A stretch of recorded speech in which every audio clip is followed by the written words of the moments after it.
اعوذ باللہ من الشیطان الرجیم بسم اللہ الرحمن الرحیم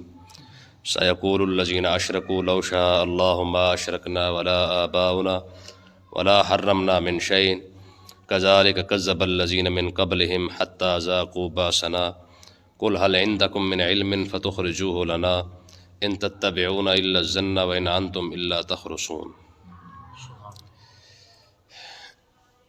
کفار مکہ کی، کفار عرب کی، اور جو ان کی اپنی شریعت اور اپنے رسم و رواج تھے، یہ ساری باتیں انہی کے متعلق چل رہی ہیں۔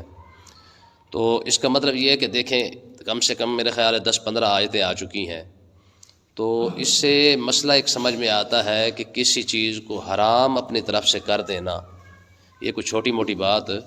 نہیں ہے۔ حالانکہ قرآن کا ایک لفظ ہی کافی ہوتا ہے، لیکن کیونکہ اہل عرب نے جب حلال اور حرام کے مسئلے اپنی طرف سے گھڑے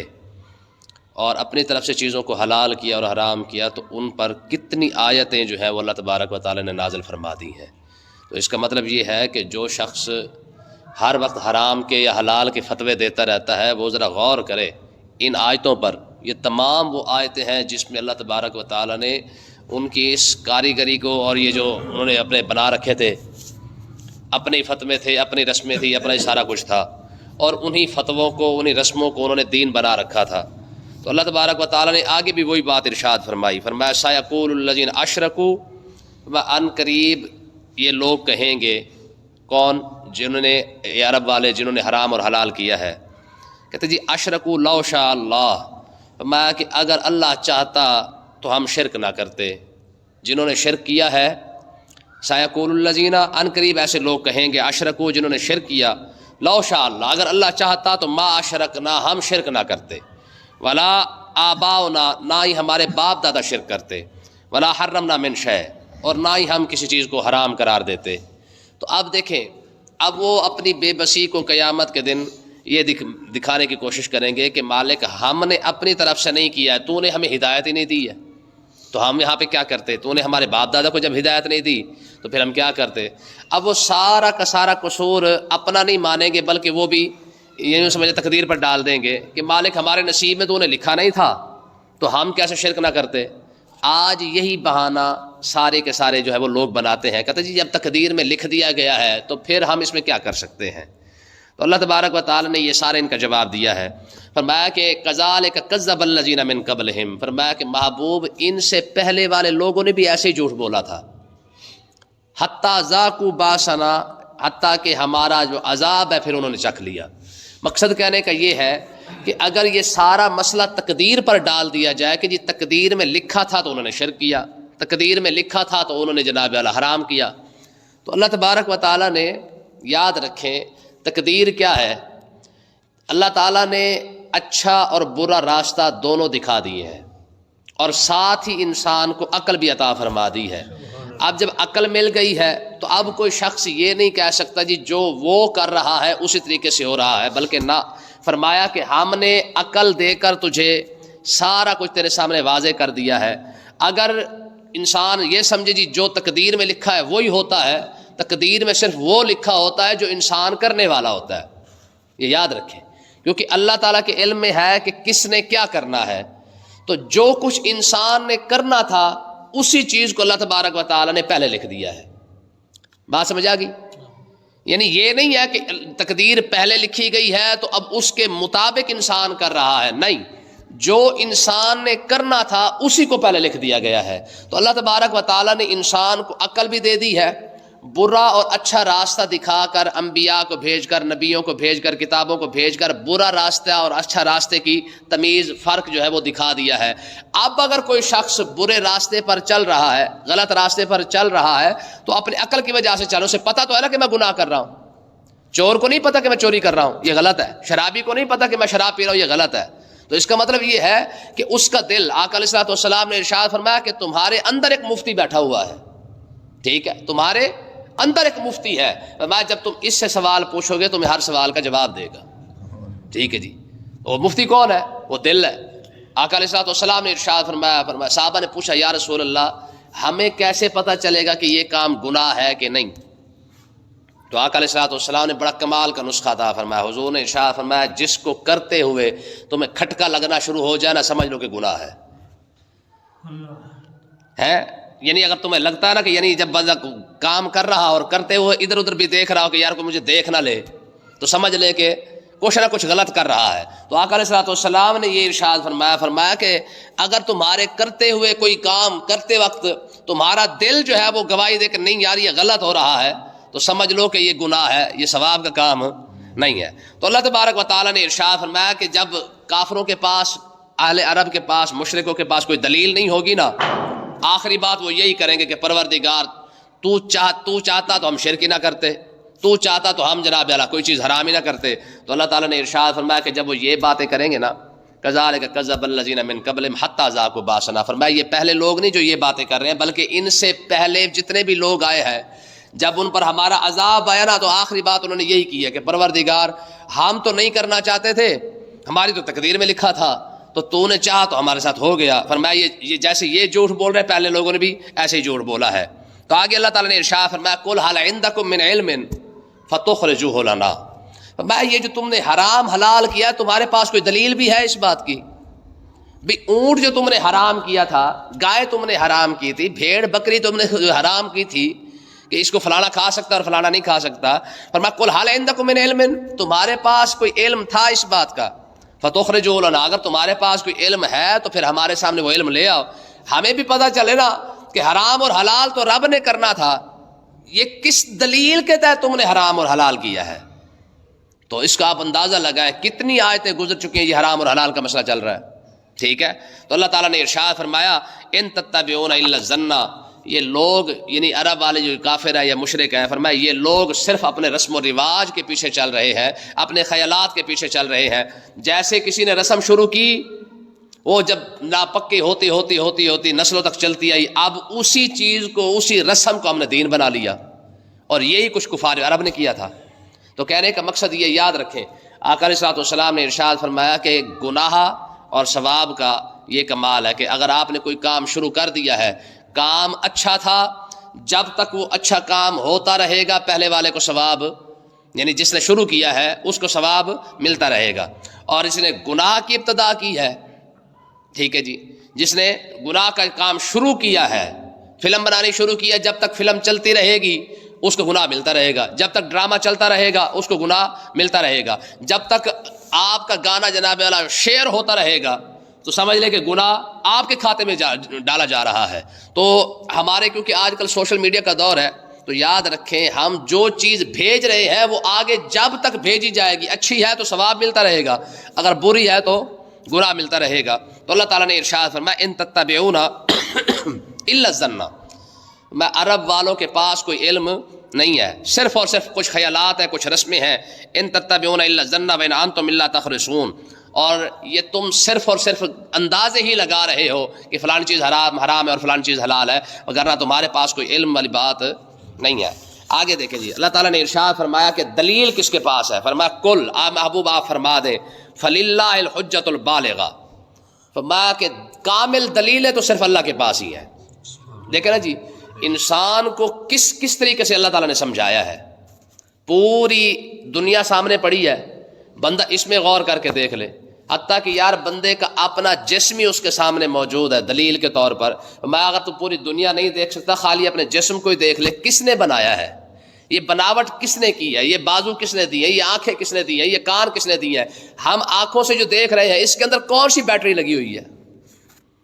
کان جو جس سے ہم سن رہے ہیں اس کے اندر کون سا ایسا آلہ لگا ہوا ہے. آپ پورا کان کھول کے دیکھ لیں، اس کے اندر آپ کو ملے گا کچھ نہیں، لیکن جتنا مرضی دور بندہ ہو تھوڑی سی آواز دیتا ہے اس بندہ سن لیتا ہے. آنکھوں کے اندر کون سی بیٹری ہے، کون سی ایسی چارجر لگا ہوا ہے، جب بندہ نگاہ اٹھاتا وہ وہاں تک پہنچ جاتی ہے، دوسرے لمحے کے اندر ہی نگاہ واپس آ جاتی ہے. یہ سارا انتظام کس نے کیا ہے؟ ٹھیک ہے جی. اس لیے حدیث پاک کے اندر آتا ہے کہ من عرف نفسہ فقد عرف ربہ، جس نے اپنے آپ کو پہچان لیا اس نے اپنے رب کو پہچان لیا. سمجھے نا، علامہ اقبال کا شعر تھا کہ اپنے من میں ڈوب کر پا جا سراغ زندگی، اپنے من میں ڈوب کر پا جا سراغ زندگی، تو میرا نہیں بنتا نہ بن اپنا تو بن. یعنی بندہ اپنے آپ پر تو غور کر کے دیکھے نا یار، کہ کم سے کم یہ جو میرا وجود ہے آخر اس کو جس طریقے سے ڈیزائن کیا گیا ہے، جس طریقے سے بنایا گیا ہے، آخر اس کے اندر کون سی ایسی باتیں ہیں؟ تو بندہ پھر پریشان ہو کے پھر آخری بات یہی اس کو نظر آتی ہے، وہ کہتا ہے نا میں بھی تو ہے تو بھی تو ہے تو بلا کون نہیں ماڑا۔ مطلب کیا ہے کہ یہ جو ہمارا وجود ہے ہمیں یہی بتا رہا ہے کہ یار رب ہے، کسی نے تو ہے، کسی نے یہ ڈیزائن بنایا نا ہمارا، کسی نے تو ہمارے جسم کو ایسے تخلیق کیا ہے نا، آنکھیں ہیں، دانت ہے، کان ہے، ہر شے آپ کی عجیب و غریب ہے۔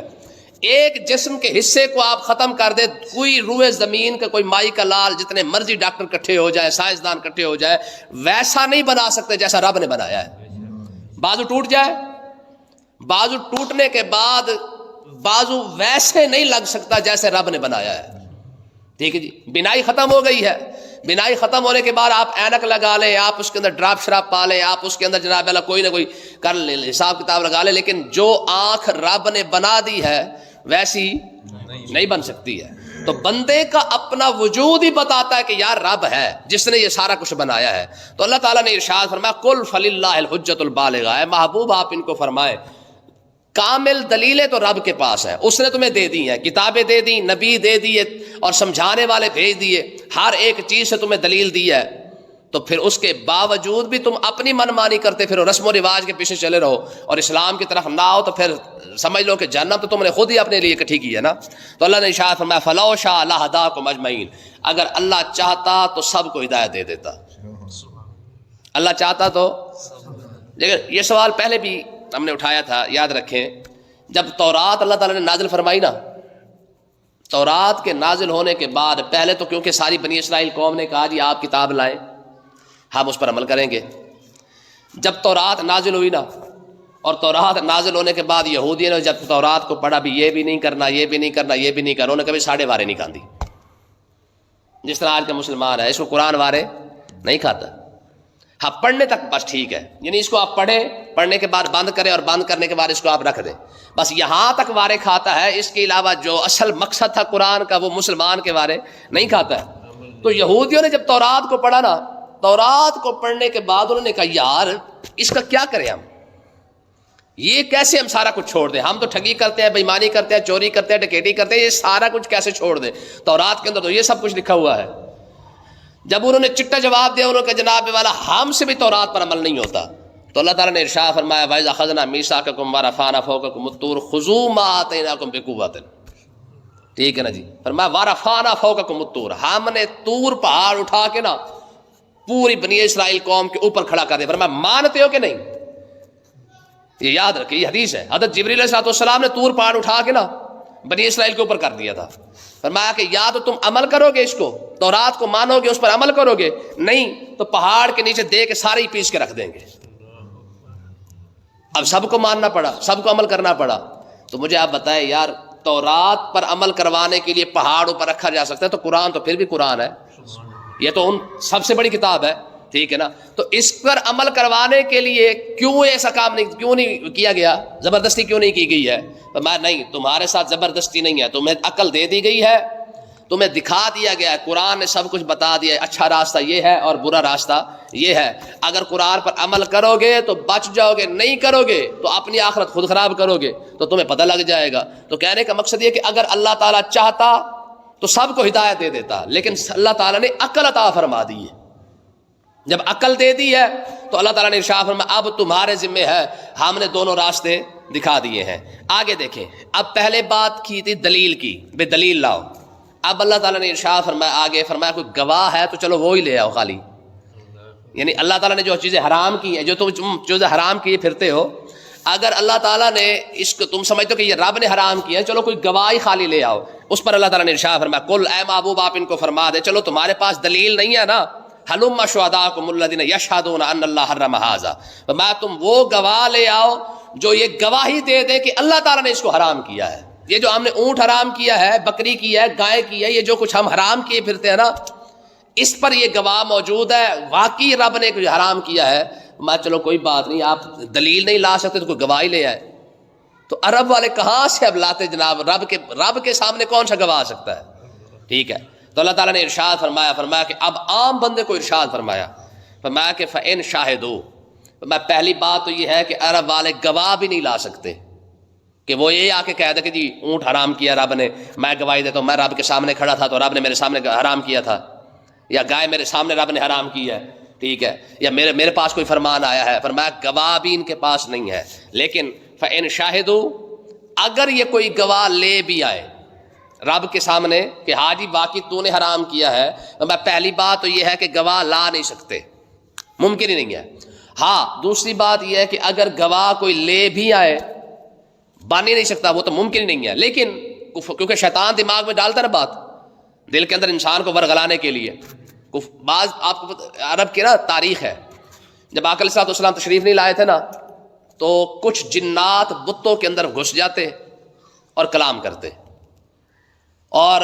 وہ سمجھتے شاید یہ بت جو ہے نا کلام کر رہے ہیں یہ ہمارے خدا ہے اور یہ ہمیں سمجھا رہے ہیں، تو وہ ان کے اعتقاد ان کا یقین اور ذرا بڑھ جاتا۔ تو فرمایا کہ اگر ہو سکتا ہے کہ عرب والے کسی شیطان کے ہتھے چڑھ جائے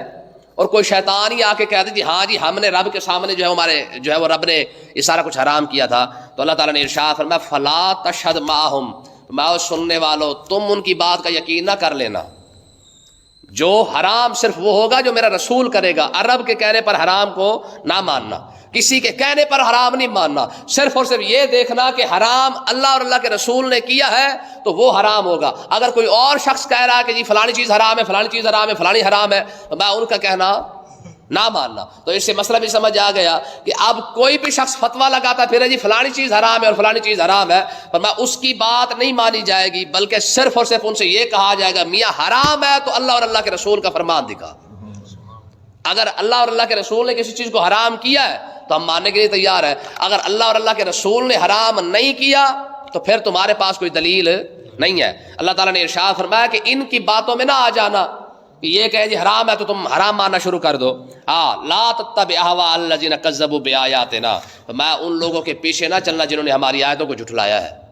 رب نے قرآن کے اندر کوئی حکم فرمایا یہ کسی اور راستے پہ چل رہے ہیں، میں ان کے پیچھے نہ چلنا۔ والذین لا یؤمنون بالآخرہ، میں وہ لوگ جو آخرت پر ایمان نہیں لاتے ہیں، وہم بربہم یعدلون، یہی وہ لوگ ہیں جو اپنے رب کے برابر شریک ٹھہراتے پھرتے ہیں۔ فرمایا کہ ایک تو انہوں نے رب کو نہیں مانا، دوسرا اپنے رسموں کو شریعت بنا کر تمہارے سامنے رکھ دیا ہے۔ فرمایا ان کی باتوں میں نہیں آنا، حرام اور حلال کا فیصلہ صرف دو ہستیاں کریں گی، یا اللہ کرے گا یا اللہ کا رسول کرے گا۔ اللہ تعالیٰ سمجھنے کی توفیق عطا فرمائے۔